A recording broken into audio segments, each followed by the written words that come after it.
following is a presentation of the Belly Up Sports Media Network. 14:20 in the morning, 14 minutes and 20 seconds worth of sports talk to get you through your daily commute. Hot takes, recaps, best bets, and a little humor to get your day going in the right direction. Sit back, grab your coffee, and let's get into it. 14:20 in the morning for this March the 6th, 2023. Today's show, as always, every morning, every day of the week, is brought to you by Barn Burner Hockey and barnburnerhockey.ca. Use promo code 1420BARN at barnburnerhockey.ca for 10% off their all-natural hockey products and apparel today. Thank you for making us a part of your morning every day of the week here on Facebook Live. We're getting out there all day, every day now. There's lots going on, lots of happy thoughts happening at 1420 World Headquarters.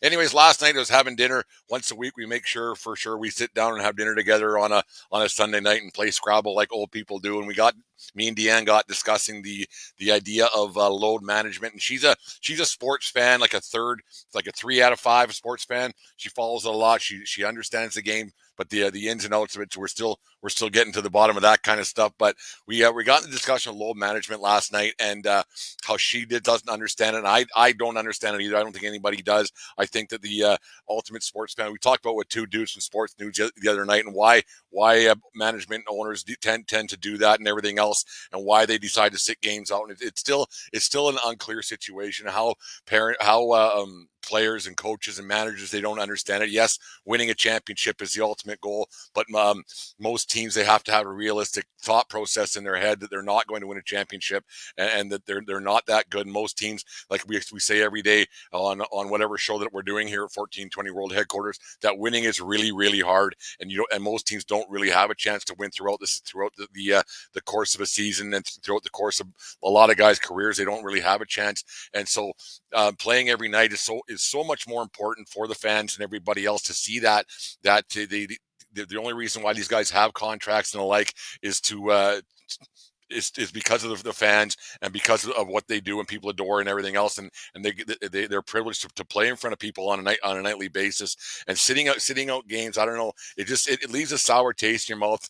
We see it throughout sport all the time. Yes, yesterday I said having Jack Campbell sit out with the Oilers for a couple of days. Nobody's going to a hockey game to watch Jack Campbell play. Like that's just the facts of the matter. Yes, there might be one or two people, but parents and people and kids who go to games, they understand that Jack Campbell isn't going to play every night of the week, and they'll forgive the Edmonton Oilers for having Jack Campbell sit out. But having a superstar like Connor McDavid sit out, or an Austin Matthews, or like a Kawhi Leonard that set up for the Raptors, which ended up winning them a championship. We don't know that. If we have no proof if this thing actually works, and this is the reason why the Raptors won a championship. Deanne made a good point last night that you can't say that the Raptors won that championship because Kawhi Leonard sat out a game in February. We don't know. We have no idea if this load management thing works, and if it does work, then these guys, or if it does work, then these guys need to either train harder or get more sleep, because there's something going on where they can't play every night of the week, every game that they're paid to play, and 82 games a year. It's a lot, and I get it in the travel schedule and everything else. But playing every night, you're there for the fans, you're there for entertainment value, and you're there to provide a service to the people who essentially pay your contracts. We talked about that these owners are rich before they got teams, and the owners had money prior to. But it's an obligation that I think ownership, management, and players have to their fan bases to play every game that they go out there, because it is entertainment, and it is a hard thing to do. Baseball players, I get it. 162 is it's a stretch. You have 6 months span. You get 1 day off a week, and you might need a day here and a day there. But most players should have to play every day. I think it's just one of those things where you owe it to your teammates, you owe it to your fan base, and actually, you owe it to your teammates more than anything. A lot of players aren't making the same as the high end guys, like especially like in hockey and in and in basketball players, they all make a ton of money. But a lot of these players who sit out on a daily basis or a weekly basis, they sit the one game out. They're hurting their teammates a lot by not playing, and they're having a situation where they might be taking some money out of their teammates' pocket because they're not giving their all on a nightly basis. And all of a sudden this guy's going to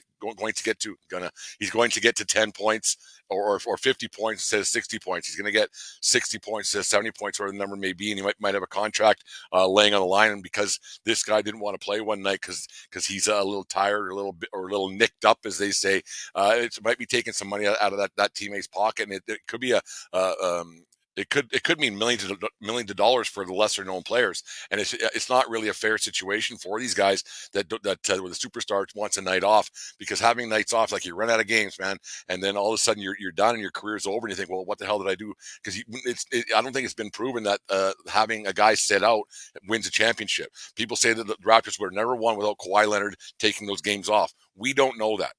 We know that they would not have won without Kawhi Leonard. We know that, but we don't know that those nights off made them win a championship. We have no idea if that's what it is. If a day off in October, or a day off in November, or a day off in December, whatever month it may be, if that is the difference between winning and losing, you need better training, man. You need to eat better. You need to take care of yourself better. Yes, it's a grind, like I said, but playing games is important, and people pay good money to come and see you play. Superstars need to play on a nightly basis, not just for the fans, but for their teammates as well. It's very important for that to happen, because, like I said, eventually you run out of games. And I want to get into that a little bit here before we run out of time every morning here. I just start rambling on about God knows what at 14:20 in the morning. But saw a lot of posts yesterday on Facebook about parents going to their sons or daughters' last hockey games, or starting to go to baseball games for the upcoming season.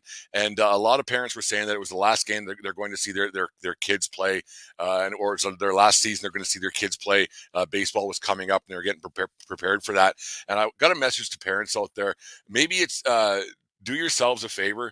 Go to your younger self. Like, if you have some parents who are maybe a little bit younger, and they're just starting their kids off in hockey, and tell them to relish these moments, and to cherish the moments that you have, because before you know it, that 13 years you have of going to the rink on a weekly basis or a daily basis, or whatever it may be, or to the ball field or the football field or whatever sport it may be, when your kid's graduating and retiring, I guess they're saying, and aging out, as the cool kids say now, when parents go to these kids, or go to the younger parents, and have a chat with them, and tell them to cherish the moments that they have, because before you know it, that daily grind, that daily thing that you have going every week, it ends, not just for the kids, but for the parents as well, because you'll find yourself not going to the rink as much. You'll find yourself not volunteering as much, and doing things that you love doing, and being around friends that you made. And you'll just find that the life you're living through your kids, that comes to an end as well. Not just watching the games, but being part of the games, and going on road trips,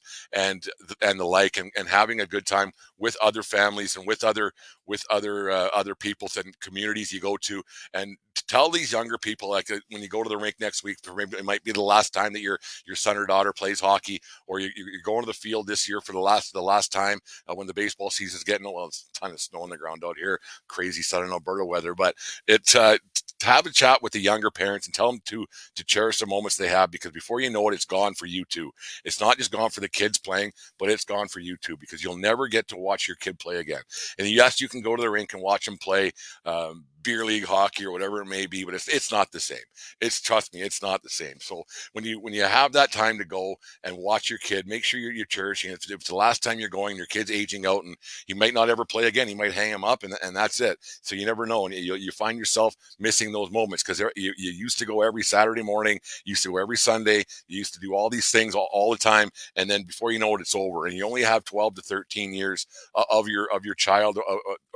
Of your child's life to enjoy those moments. So when you find yourself getting a little bit crazy, and doing some things that maybe you shouldn't do at the rink, just remember it's 12 to 13 years, and it's all over. And before you know it, that's it. And then you'll never see your kid play again. And it's kind of a I don't want to say a shitty feeling, but it'd be an odd feeling. You do it how many times? You take your kid out there, and you see him skate for the first time, or her, and you see him or her skate for the first time, or score their first goal, the heartache that they may have, or the great feelings that they may have, and the great feelings you have with the other parents and everything else, it goes away, and before you know it, it's over, and then that's it, because you run out of games. Say it here all the time. You just run out of games, and it's not a good feeling. So make sure you talk to those other parents who are just starting out, and they're getting a little bit crazy and everything else, and they're worrying about all the little things, and tell them to sit back and just enjoy things, because like I said, before you know it, it's over. That 12 or 13 year span that you have from when they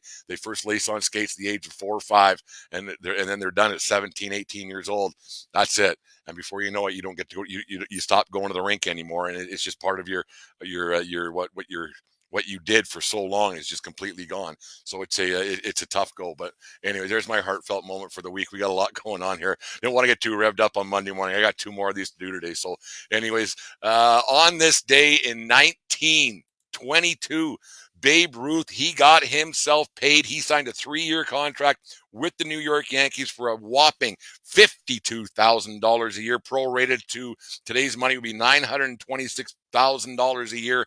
Highly underpaid, probably, right? The Great Bambino would play 15 years for the Yankees, getting 659 home runs, hitting for a 349 average with 1,978 and 1978 RBIs. Yeah, the Babe, he was something else. He had himself a hell of a career, obviously. And but you think about that money that he got paid back there in 1926 or 1922 compared to what guys are getting paid nowadays, $926,000 for Babe Ruth. That's a hell of a bargain. There's no doubt about that. And happy birthday to Shaquille O'Neal, 51 years ago today, born in Newark, New Jersey, 4-time NBA champ, 3 times Finals MVP, drafted first overall out of LSU, I believe, in 1992. Played for 19 years, had stops in Orlando, the Lakers, Miami, Phoenix, Cleveland, and Boston. I forgot all about that one, actually. And one of the funniest broadcasters that there is in the sports business today. He's great to watch on TV. Him and Barkley, they sure have a good time on on television, on those TNT telecasts. So happy birthday to the big man, Shaquille O'Neal, one of the funniest guys in sports. He makes me laugh whenever I watch him. He's got a lot going on. He's a big man. There's no getting around that.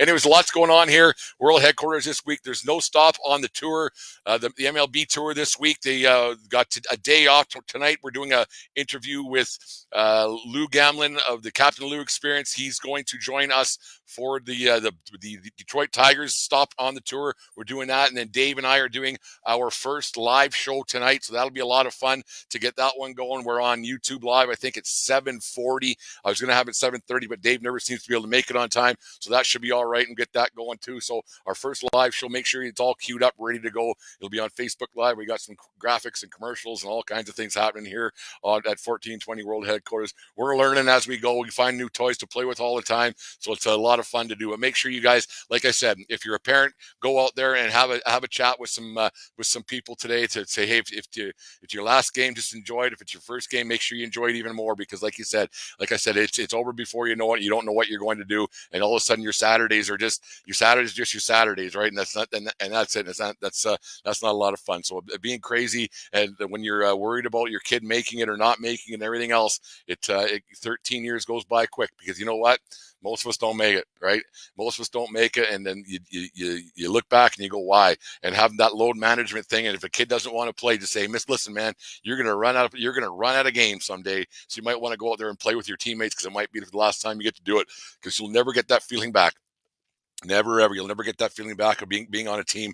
Like playing on a beer league team is one thing, but when you're in minor hockey or minor baseball or minor football, whatever it may be, and you get out there and you're having a good time with your families and friends, and the friendships you make sure you take advantage of that, because you never get that back. And before you know it, like I said, 13 years goes by quick, and it's over, and you don't know what to do with the time you have. Anyways, there's my talk for the day. You guys, thank you for watching the show and making this part of your morning. Every morning here on Facebook Live, 6:30 Mountain Time. Make sure you guys tune in every day. So, and remember, everybody, it doesn't matter where you are. It's who you're with. Have a good day, folks. We'll talk to you tonight.